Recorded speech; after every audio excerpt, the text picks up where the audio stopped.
bien chicos, buenos días, buenas tardes o buenas noches dependiendo de la hora en la cual estás viendo este video. Vamos a empezar el día de hoy con el curso de Historia del Perú, tomando el tema correspondiente a República Aristocrática. Sí, este periodo va a ser uno de los más importantes dentro de la historia republicana del Perú. Sí, es un tema un poco extenso, cuando vamos a ver la estructura sí un poco extenso, pero no es tan difícil de comprender si tomamos en cuenta los puntos claves que los vamos a mencionar al principio. Y para ello voy a pedir, por supuesto, tu atención durante todo el proceso del video. Primero, recordamos que antes de la República Aristocrática habíamos tenido un presidente, ¿verdad? El presidente llamado Nicolás de Piérola durante su segundo periodo, su segundo gobierno. Concluye su gobierno en 1899 y da paso a un nuevo o a la continuación, digamos que a la continuación del mismo periodo. Y vamos a ver por qué. Recuerda que Nicolás de Piérola había realizado una serie de reformas que dieron base a lo que hoy nosotros vamos a conocer como República Aristocrática. Había ampliado los mercados, había atraído incluso inversión extranjera desde Norteamérica y desde Inglaterra hacia el Perú. Y el Perú empezó un proceso de lenta industrialización que al final no se logró, pero poco a poco esto se fue dando. Lo que nosotros vamos a conocer hoy en día como República Aristocrática viene a ser la continuación de lo que habíamos visto con Piérola. Desde 1899, desde que concluyó su gobierno de Piérola, vamos a ver lo que corresponde a República Aristocrática. Entre este periodo vamos a ver que ya no van a gobernar militares, sino van a gobernar civiles de igual manera. Por eso es que te mencionaba que esto corresponde a la continuación del gobierno de Piérola, porque recuerda que el gobierno de Piérola fue un partido civil. Y aquí también vamos a continuar vamos a seguir viendo partidos civiles, pero se van a caracterizar por algo muy importante, que ahora los presidentes, aparte de no ser militares, van a pertenecer a la clase alta. Es decir, son civiles, no son militares, son civiles, pero civiles de la clase alta. Es decir, familias aristócratas. Al conjunto de familias aristócratas o conjunto de familias de clase alta se denominan oligarquía. Oligarquía. Un conjunto de familias de clase alta o un conjunto de familias aristócratas se denomina oligarquía. Esta oligarquía va a ser la que principalmente va a gobernar el Perú, no solamente con los presidentes, sino las familias. Es decir, el presidente a la cabeza, y este presidente siempre va a llevar las leyes y va a llevar las reformas en beneficio de las clases altas. Va a estar el sector, por ejemplo, el sector obrero, el sector del pueblo, el sector de la clase media va a estar un poco relegado. Quienes van a dirigir y quienes van a tener mayores beneficios van a ser los pertenecientes a la familia, a la familia aristócrata o a los de la clase alta, A este grupo se le llamó la oligarquía. Entonces no te olvides estos aspectos que son básicos para poder entender todo el proceso de República Aristocrática. Unos aspectos bastante interesantes viene a ser el aspecto político, social y económico. Recuerda que en la política nosotros habíamos mencionado que ya el partido militar, los militares ya no van a gobernar el Perú, sino en este caso van a gobernar el partido civil. Pero el partido civil con una variante, con la variante oligárquica. Es una oligarquía civilista. Las familias ricas, las familias de la clase alta, que también son civiles, no son militares, representan ahora al partido civil. Y este partido civil va a ser quienes van a ascender al poder.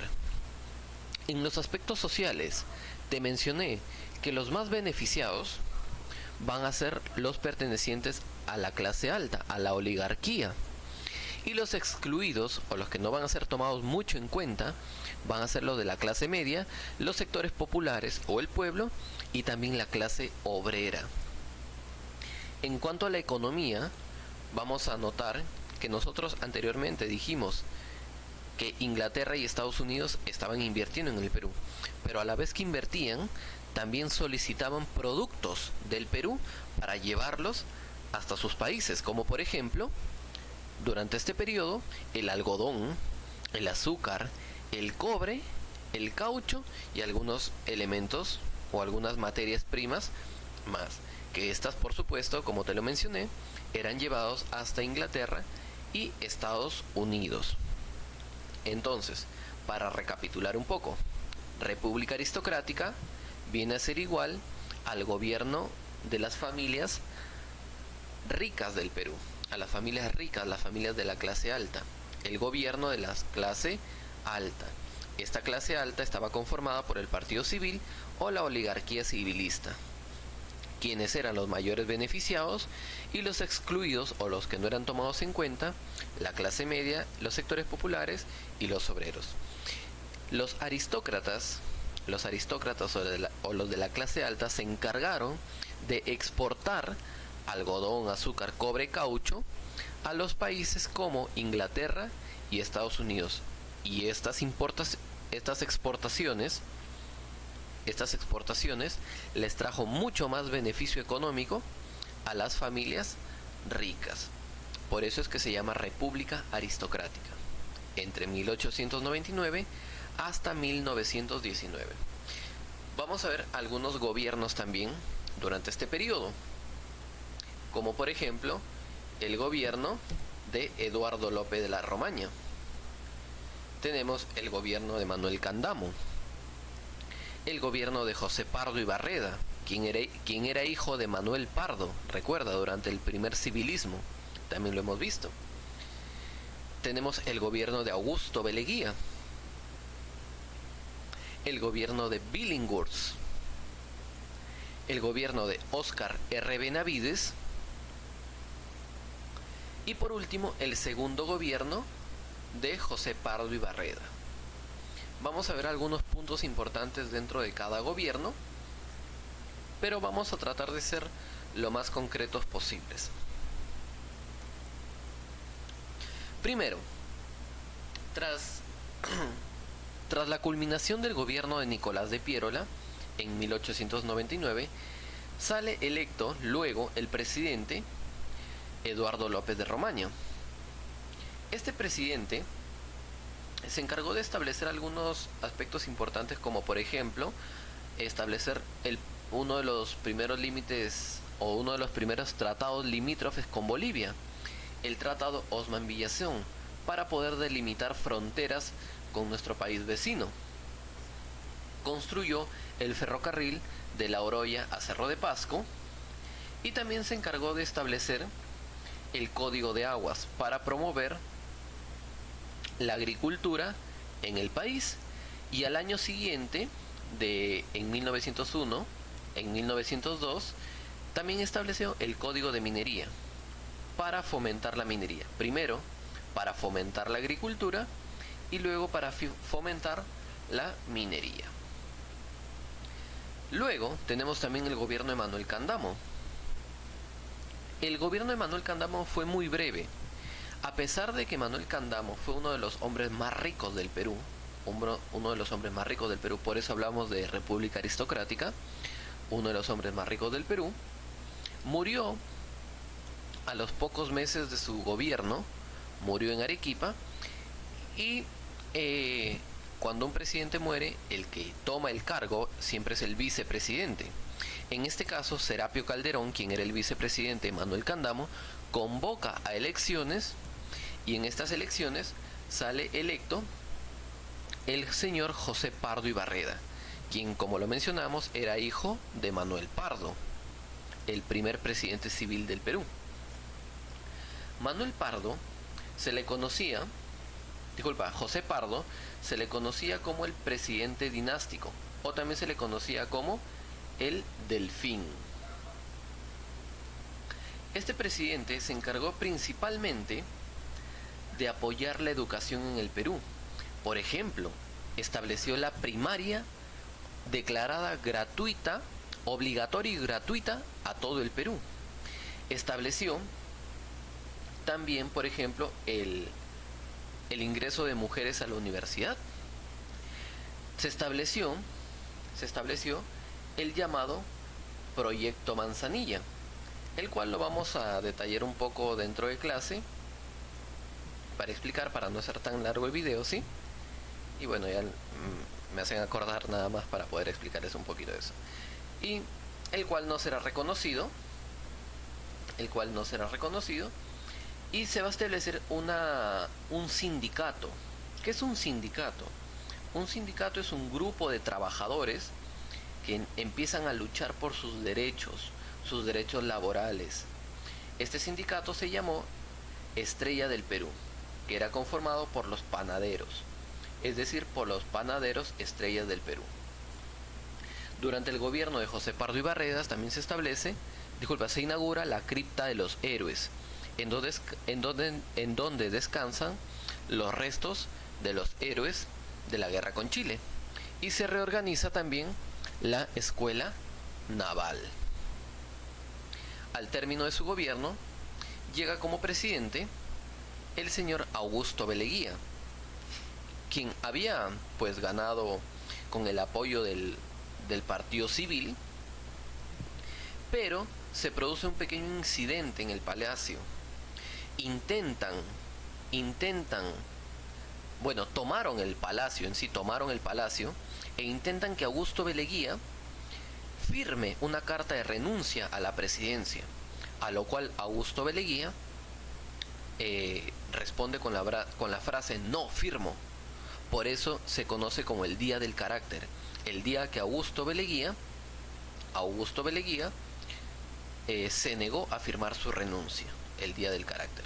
Tuvieron algunos incidentes también con Chile, como por ejemplo el incidente de la corona, en la cual Chile envía una corona al Perú, una corona de bronce, si bien recuerdo, para poder colocarla en la cripta de los héroes, pero el Perú se niega a colocar esta corona, y Chile pues un poco molesta con este acto que los peruanos habíamos tomado, trata de tomar represalias, pero mediante relaciones diplomáticas se queda estancado este proceso. Durante el gobierno de Augusto B. Leguía también se firman tratados definitivos, como por ejemplo el tratado con Brasil, tratado limítrofe con Brasil, el tratado Velarde Río Branco, en la cual se establecen los límites con nuestro país vecino de Brasil. Y con Bolivia se había firmado el tratado Osman Villazón anteriormente, pero ahora se rectifica este tratado y se firma el tratado ahora Polo Sánchez Bustamante, para delimitar fronteras con el país boliviano. Durante el gobierno de B. Leguía, nosotros vamos a ver que se empiezan también a preocupar un poco por los obreros, a pesar que los obreros habían sido relegados durante la República Aristocrática. También se empieza a considerar a los obreros dentro de la sociedad. Y primero, ya que habían establecido un sindicato, logran obtener la ley contra accidentes de trabajo, algunas compensaciones si sufrían algún accidente dentro de sus labores. Y durante el gobierno de Augusto B. Leguía, vemos que una expedición desde la Universidad de Yale llega a Hiram Bingham, en quien anuncia en 1911 el descubrimiento de la ciudadela de Machu Picchu. Recuerda, durante el gobierno de Augusto B. Leguía. Tenemos al gobierno de Billinghurst. Aquí nosotros vamos a hacer un pequeño paréntesis en el gobierno de Billinghurst, ya que Billinghurst fue en contra de todo pronóstico de los aristócratas, ya que recuerda que un aristócrata siempre iba a favor de la clase alta, a favor de la oligarquía, a favor de las familias aristócratas. Pero en cambio Billinghurst se le conoció como el pan grande, y su lema era un gobierno para el pueblo, por el pueblo y con el pueblo. Es decir, se caracterizó por ser un movimiento populista, en el cual su principal preocupación fue el pueblo, y esto para los aristócratas pues no iba en los preceptos que ellos tenían dentro de su estructura. Por ello es que el gobierno de Billinghurst tuvo mucha oposición, y lo vamos a ver al final. Por el momento vamos a hablar un poquito de aquellas obras que realizó el señor Guillermo Billinghurst. Este señor, por ejemplo, representa o brinda la ley de 8 horas de trabajo, pero estas 8 horas de trabajo solamente para un sector, solo a los jornaleros del muelle y dársena del Callao. Solamente a este sector del Callao le brindó las 8 horas de trabajo. Además, otorga el reglamento de huelgas, en la cual la población estaba en todo el derecho de realizar manifestaciones públicas en contra del presidente, en contra del Congreso, en contra de algún aspecto que el pueblo considerase no prudente o no legible para ellos. Como mencionamos, el gobierno de Billinghurst tuvo varias oposiciones, principalmente de los aristócratas. ¿Y qué hicieron los aristócratas? Llamaron al coronel Óscar Benavides, llamaron a un militar. Este militar levantó una pequeña sublevación, un movimiento en contra de Billinghurst, captura a Billinghurst y lo expulsa del país, colocándose Benavides, un militar. Mira, aquí vemos otra fractura dentro de esta república. Primero habíamos visto un gobierno populista, ahora vemos un militar dentro del gobierno. Pero este militar recuerda que había sido contratado o enviado por la oligarquía. Entonces, Óscar Benavides tenía que nombrar una junta de gobierno. ¿Para qué? Para que esta junta de gobierno convoque a elecciones. Pero no contaba que durante su estadía en el poder como presidente, Óscar Benavides enfrentaría una crisis mundial, cuando en 1914 estalla la Primera Gran Guerra o la Primera Guerra Mundial. Para ello, Óscar Benavides enfrentó en un inicio el descenso de exportación de materias primas, pero decidió, al año siguiente de la Primera Guerra Mundial, decidió convocar a elecciones. En estas elecciones sale electo el señor José Pardo y Barreda. José Pardo y Barreda, como habíamos mencionado con Benavides en 1914, la Gran Guerra, al año siguiente convoca elecciones, y prácticamente todo el proceso de la Guerra Mundial se vive durante el gobierno de José Pardo y Barreda. Durante todo el gobierno de José Pardo y Barreda, en el mundo se está dando la Primera Guerra Mundial. Además, José Pardo Barreda enfrentó también una pequeña sublevación, un pequeño levantamiento a cargo de Teodomiro Gutiérrez Cueva, a quien también se le conocía como Rumimaki, que en traducción significa mano de piedra. ¿Debido a qué fue este levantamiento? Ya que en los Andes estaban cometiendo abusos contra los trabajadores de los gamonales. ¿Qué son los gamonales? Son haciendas, pero haciendas que se encuentran en los Andes. En estas haciendas estaba un capataz, estaba el dueño del gamonal, y pues estaban los trabajadores. y estos trabajadores estaban siendo abusados físicamente, psicológicamente, etc. Y Teodomiro Gutiérrez se levantó en contra de los abusos, obviamente. Fue rápidamente acabada esta sublevación, fue rápidamente acabada. Entonces, tuvo que enfrentar la Primera Guerra Mundial en contexto europeo, y en contexto interno, la sublevación de Teodomiro Gutiérrez Cuevas. Durante este contexto de la Primera Guerra Mundial, el Perú rompe relaciones diplomáticas con Alemania, ya que Alemania había hundido una embarcación peruana llamada Lorton.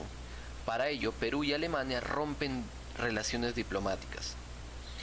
Un aspecto bastante interesante también con respecto a José Pardo y Barreda tiene que ver con la regularización de la ley de trabajo, ya que aquí establece el trabajo en mujeres y niños, establece la regulación en las mujeres y niños, y también sobre la ley del descanso dominical.